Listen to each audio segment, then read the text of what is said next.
चलिए देखिए गद्यांश।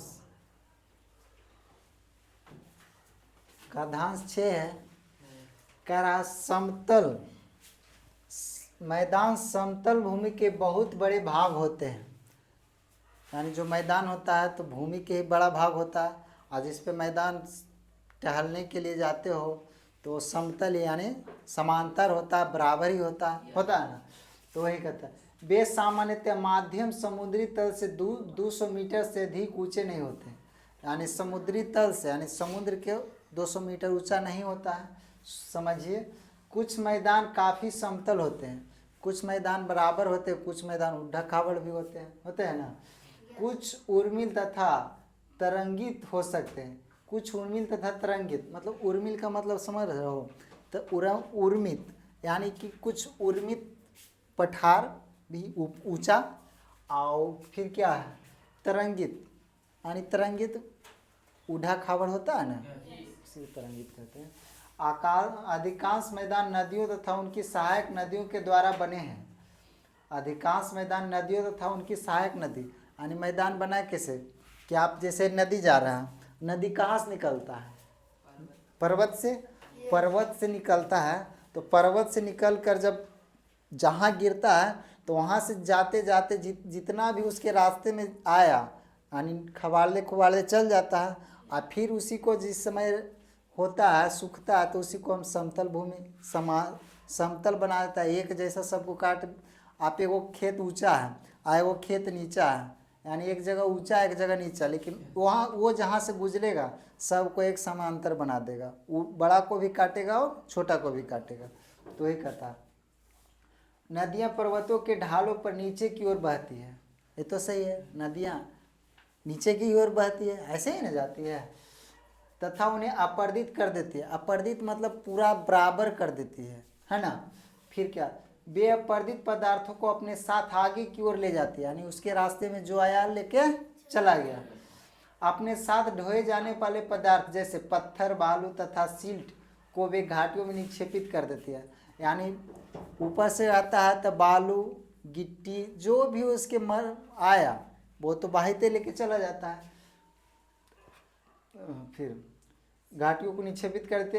इन्हीं निक्षेपों से मैदान का निर्माण होता है, उसी से ना समतल भूमि हो जाता है, उसी से मैदान का ही निर्माण उसी को कहते हैं। देखो फिर अब क्वेश्चन आ गया, अब टोटल क्वेश्चन आपको बन जाना चाहिए। पहला क्वेश्चन है मैदानी भाग समुद्री तल से कितने मीटर? 200 मीटर। अभी पढ़े ना जी। चलिए दूसरा नंबर क्वेश्चन, अधिकांश मैदानी भाग बने होते हैं नदियों तथा उनकी सहायक नदियों से, पर्वतों एवं पठारों से, बालू के डिब्बों से, घाटियों से। अभी पढ़े अधिकांश मैदानी भाग नदियों तथा उनकी सहायक नदियों से बने होते हैं, है ना।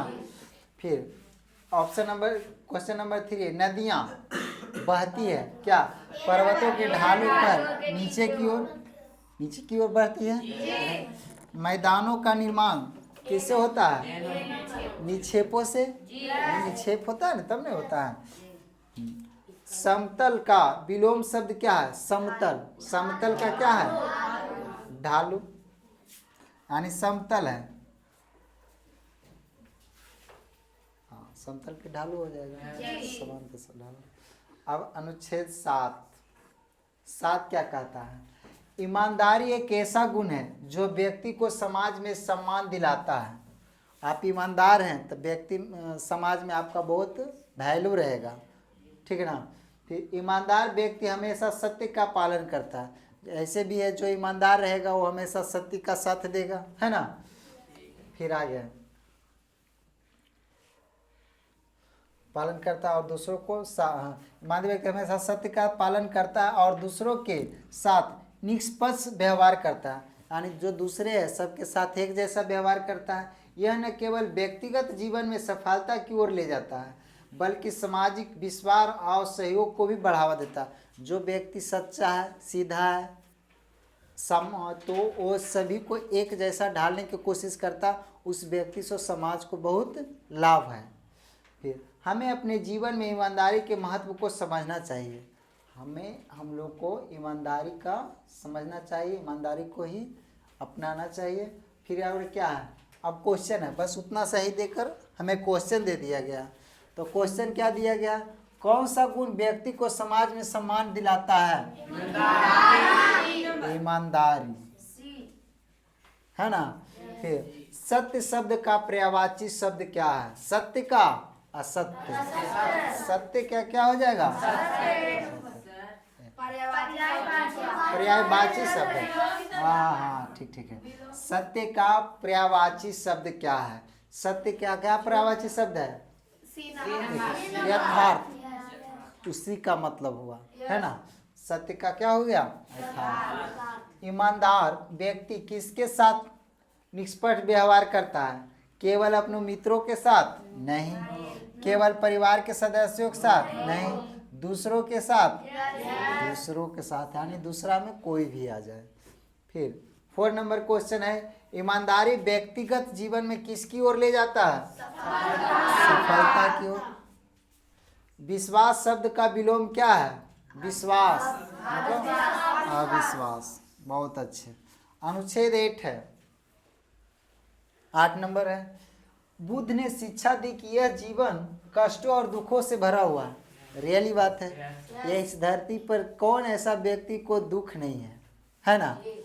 तो ये कष्ट और दुखों से भरा है, और ऐसा हमारी इच्छा और लालसाओं के कारण होता है। यानी जिसे इच्छा रहेगा कुछ बनने का, कुछ करने का, कुछ धन पाने का, कुछ ज्ञान पाने का, उस व्यक्ति को हमेशा कष्ट ही होगा। आप किसी को एक दोस्त बना के देखिए, आप अपने हैं, आप किसी को एक दोस्त बना के देखिए, और दोस्त अगर जो बीच में धोखा देता है तब आपको कितना पीड़ा मिलता है, कितना कष्ट मिलता है। आप अपने मम्मी से प्यार करते हैं, मम्मी आपका डेथ हो गया, देखिए आपको कितना कष्ट मिलेगा। आप अपने पापा से प्यार करते हैं, पापा का कुछ हो गया, देखिए आपको जीवन में कितना कष्ट मिलेगा।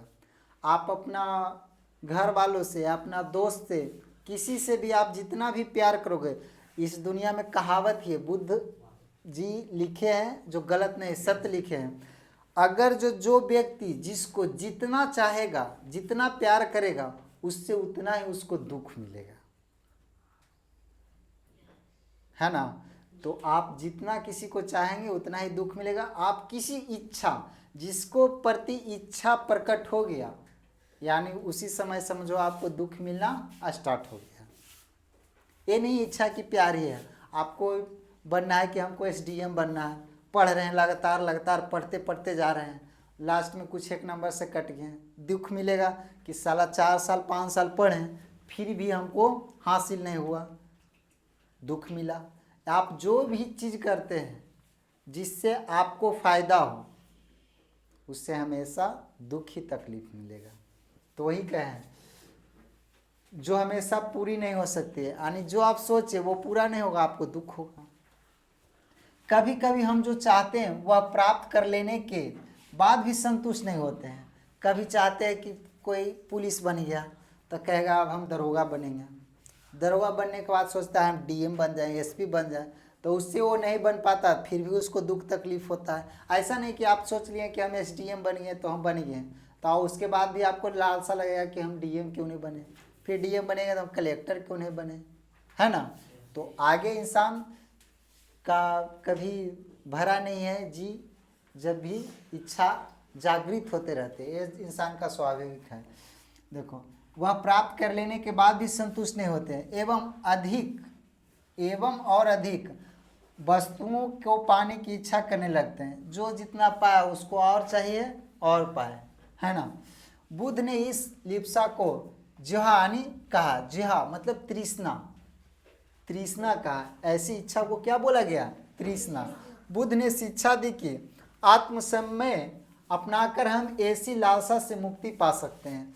मतलब उनका कहना है, बुद्ध का, हम कुछ इच्छा रखे ही नहीं, अगर जो हम ऐसा कुछ किसी से इच्छा न रखें, कुछ पाने की हमें लालसा न हो, तो हमें दुख तकलीफ नहीं होगी।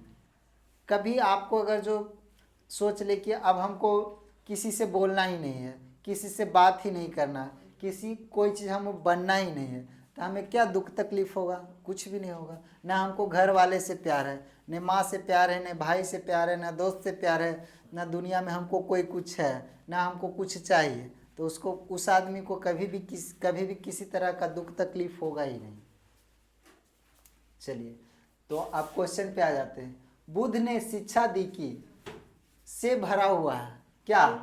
जीवन सुख सम्मान से भरा हुआ है? नहीं। जीवन यश और अक्षय से? नहीं। जीवन कष्टों और दुखों से भरा हुआ है। बुद्ध ने शिक्षा दी कि जीवन कष्टों और दुखों से भरा हुआ है।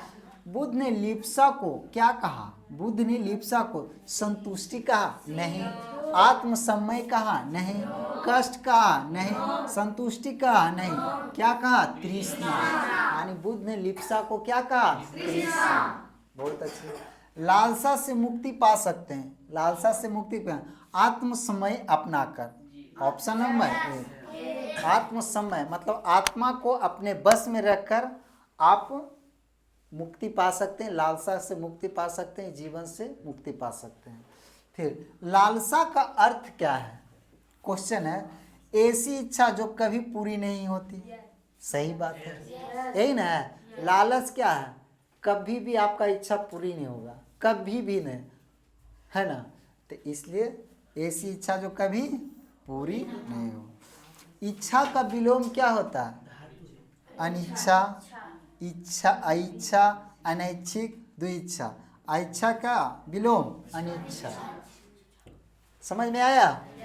हम तो आशा कर रहे होंगे कि इतना समझाने की कोशिश कर रहे हैं आप लोग को कि ताकि कोई ऐसा क्वेश्चन मन में न रह पाए, इसलिए थोड़ा सा डिटेल में चल जाते हैं कभी कभी। देखिए, अनुच्छेद 9 है, प्रकृति का सौंदर्य अद्भुत और मनमोहक होता है।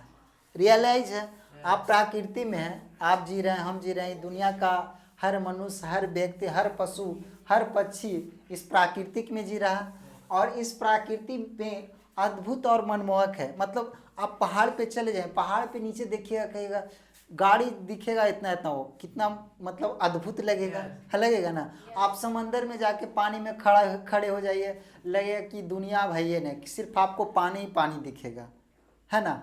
आप कहीं अगर जो कश्मीर चले जाइए, बर्फ के पहाड़ पे चले जाइए, तो लगेगा कि आपको कुछ है ही नहीं, बर्फ का ही पहाड़ है ना। तो आप जिस माहौल में जाइएगा उस माहौल में आपको अद्भुत और मनमोहक, यानी आपको मन मोह लेने वाली क्या है कि जैसे आप हिरन देखें, हिरन देखें तो लगेगा क्या हिरन है, हम उसे ले आवे, हम उसे पालें।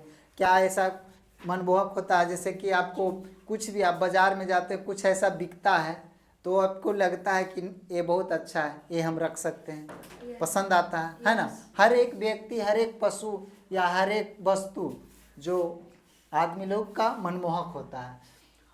हरे भरे पेड़, रंग बिरंगे फूल, कलकर करती नदियाँ और ऊंचे पर्वत हमारी पृथ्वी को एक अनुपम रूप प्रदान करते हैं। मतलब हरे भरे पेड़ तो हरा भरा ही होता है।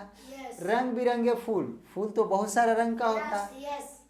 कलकल करती नदियाँ और ऊंचे पर्वत हमारी, यानी कलकल करती नदियाँ, यानी नदी का जो धारा होता है जिससे आवाज़ होता है, उसी को लेखक बोला है कलकल करती नदियाँ, यानी नदी भी एक आवाज़ करती हुई। हाँ, और ऊंचे पर्वत हमारी पृथ्वी, ऊंचे पर्वत हमारी पृथ्वी के एक अनुपम रूप प्रदान करता है। पर्वत ऊंचा है, अभी कुछ देरी पहले इसे डिफाइन किया। यह सौंदर्य न केवल हमारी आंखों को सुकून देता है, जबकि हमारे मन को भी शांति और प्रेरणा से भर देता है। ऐसा देखने पर हमें मनमोहक लगता है, हमारा दिल भर आता है ना। फिर हमें प्राकृतिक का सम्मान और संरक्षण करना चाहिए।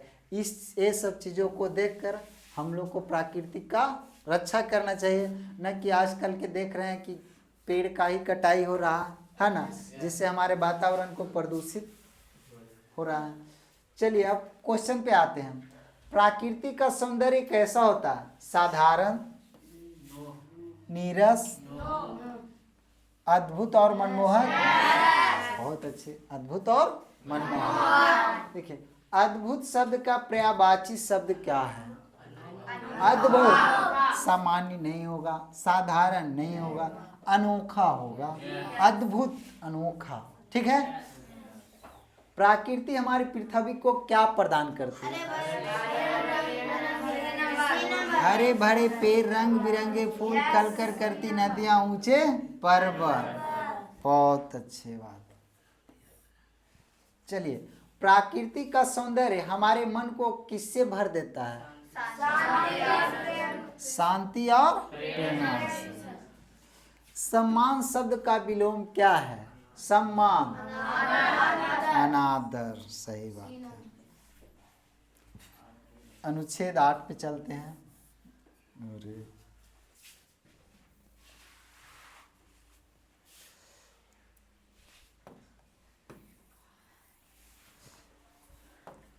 चलिए, अनुच्छेद 8।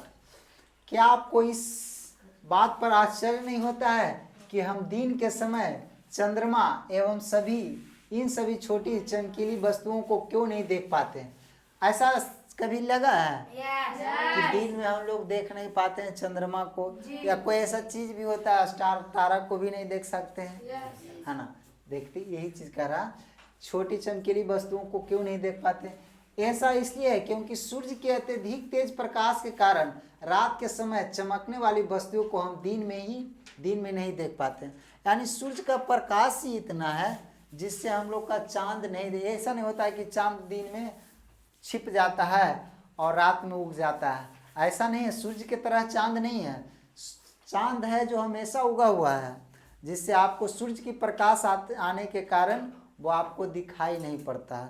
चाहे स्टार है, जो तारा है, तारा भी सभी घड़ी रहता है, सब यही कि शाम या दोपहर को विदा हो जाता है, वो नहीं, वो 24 घंटा ऊपर रहता है। सिर्फ आपको दिखाई नहीं पड़ता है कि सूर्य का प्रकाश इतना लाइट आने के बाद छोटी छोटी चीज दिखाई नहीं पड़ती है। ध्यान से,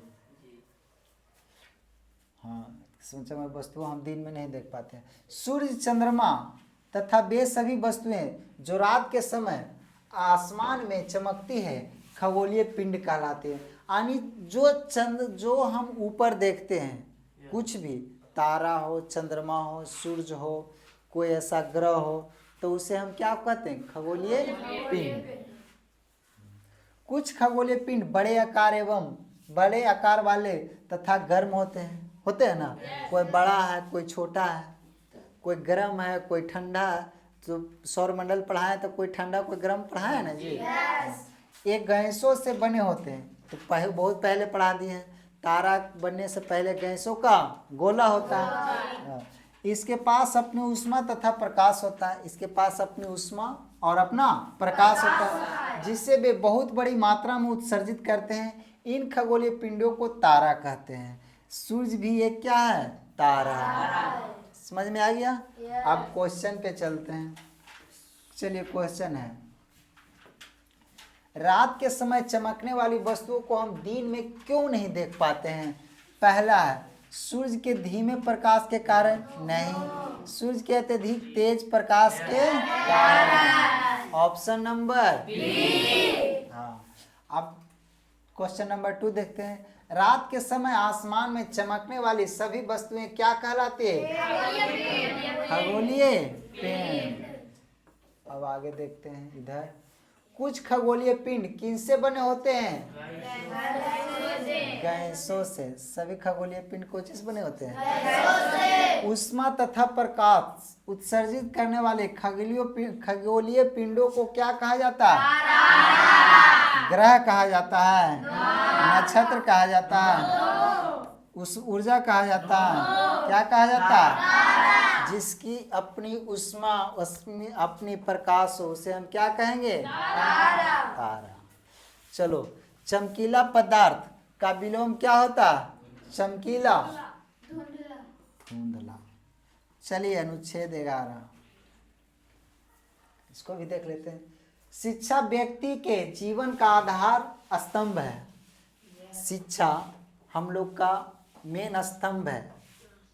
हम लोग के पास अगर जो शिक्षा न रहे तो दूसरा देश, इस देश में अगर उस शिक्षा की अभाव आ जाए तो दूसरा देश डायरेक्ट अटैक कर लेगा, करेगा कि नहीं?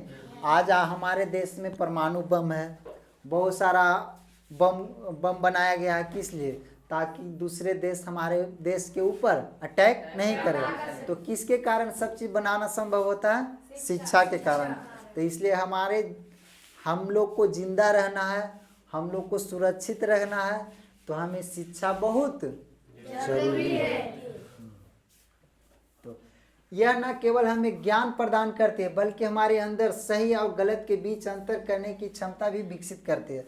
आपके पास अगर जो शिक्षा है तो आप गलत क्या है, सही क्या है, इसमें अंतर आप महसूस कर सकते हैं। ठीक है, आगे शिक्षित व्यक्ति समाज में